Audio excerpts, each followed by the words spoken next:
जय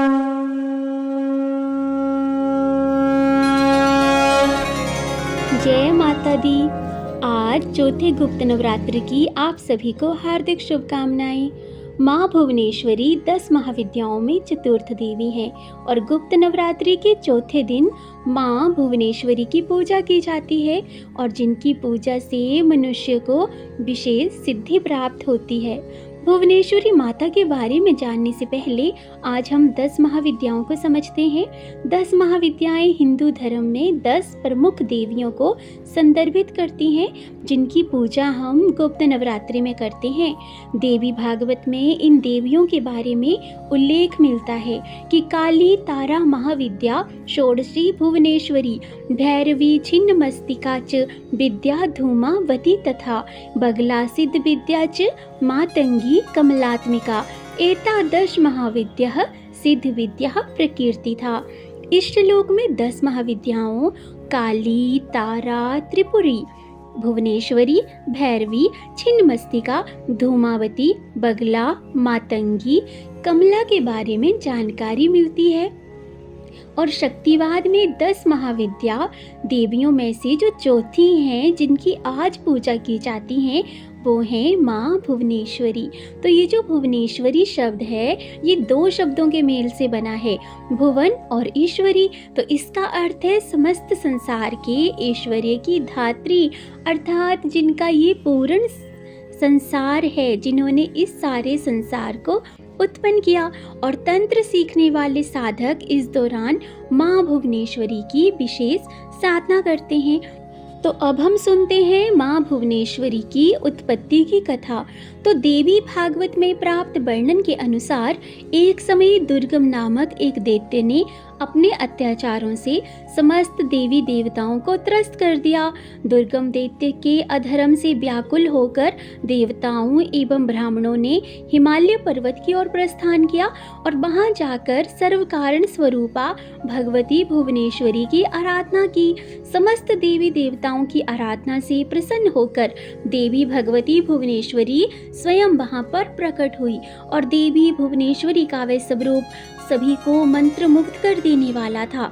देवी ने अपने हाथों में बाण, कमल का पुष्प तथा शाकमूल धारण किया हुआ था।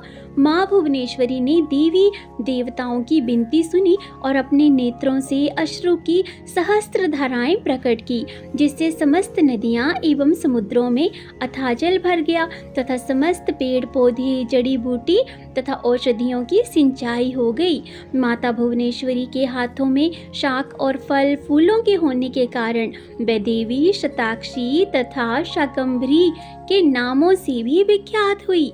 देवी भुवनेश्वरी ने ही दुर्गमासुर का संहार कर उसके द्वारा अपहरित जो वेद थे उन्हें पुनः देवताओं को सौंपा था। इसी घटना के पश्चात भगवती भुवनेश्वरी को दुर्गा के नाम में भी जाना जाने लगा। माँ भुवनेश्वरी का स्वरूप जो है, तो पौराणिक मान्यता के अनुसार देवी दुर्गा का सौम्य अवतार माने जाने वाली भुवनेश्वरी ने अपने सिर पर चंद्रमा को सजा रखा है। माँ भुवनेश्वरी का स्वरूप तेजवान है, जिनके प्रकाश से पूरी सृष्टि में उजाला फैलता है।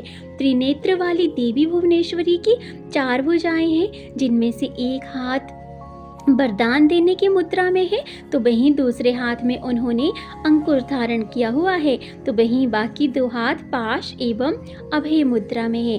अब जानते हैं कि माँ भुवनेश्वरी का मंत्र क्या है।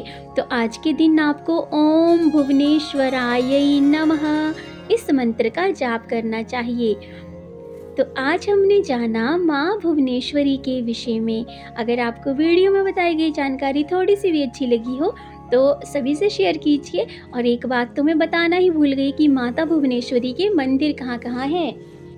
तो माता भुवनेश्वरी के मंदिर जो हैं वो हैं, एक मंदिर है तमिलनाडु में देवी भुवनेश्वरी का, दूसरा मंदिर है पुरी उड़ीसा में जगन्नाथ मंदिर के अंदर माता भुवनेश्वरी का मंदिर है, और उस मंदिर में देवी सुभद्रा को ही भुवनेश्वरी के रूप में जाना जाता है। उसके उपरांत कटक में कटक चंडी मंदिर है, गुजरात के गोंडल में भुवनेश्वरी माता मंदिर है, गुवाहाटी में कामाख्या मंदिर है, और दक्षिण भारत में बेला कुलगरा के पास जुरकोडू में भुवनेश्वरी अम्मा मंदिर है। कृष्ण की नगरी मथुरा में कृष्ण जन्मभूमि के सामने भुवनेश्वरी महाविद्या का मंदिर है और महाराष्ट्र के सांगली जिले में श्री क्षेत्र औदुंबर है। तो ये हमने जाना आज चतुर्थ गुप्त नवरात्र पर जिन महामाया महाविद्या की पूजा की जाती है माँ भुवनेश्वरी की, उनके विषय में। तो इसी के साथ हम मिलेंगे एक और नए मंत्र, स्तोत्र, कथा, कहानी या किसी जानकारी के साथ। तब तक आप सभी अपना और अपनों का ख्याल रखिए। माता रानी आप सभी के सब दुख दूर करें बिल्कुल। तो इसी के साथ मिलेंगे फिर एक नई जानकारी के साथ।